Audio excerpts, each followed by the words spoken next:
Gülüşün kuvveti. Olardı ki gülümserdim onlara, onlarsa inanmazdı. Üzümün şafkını da karartmadılar. Iov 29. baş 24. yer.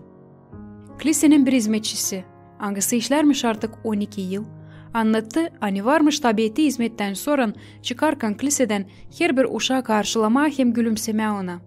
Uşaklar da paylaşarmış kendi gülüşlerinden onunla. Bu uşaklar yüreklendirerdi beni, aklına getirir o. Ama pazar günlerin birinde ben bir uşağı hesap almadım da gülümsemedim ona. Küçük 4 yaşında kıvırcık saçlı bir kızcağız kaçtı ağlayarak anasına karşı.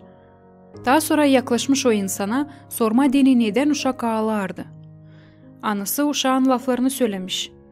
Mamo ben gülümsedim Allah'a, oysa bana geri gülümsemedi. Hizmetçi birkaç kısım düşünmeye girmiş da demiş sonra. Ben bu uşağı dini Allah'ın bir yardımcısıyım.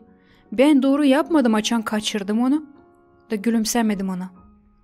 O uşağın dünnesi karardı benim yaptığımdan. O günü hizmetçi kararlamış hepsine gülüşünü bağışlama. Var nece olsun ki diyeceksin. Bende ne kadar bela var başımda.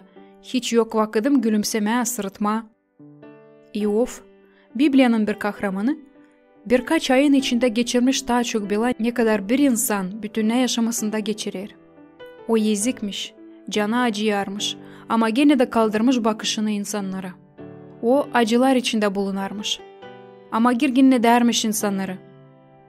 Nereden o bulmuş kuvvet? Allah'a umut vermiş ona kuvvet. Koy umudunu Allah'a, o verecek kuvvet gülmediğini başkalarına.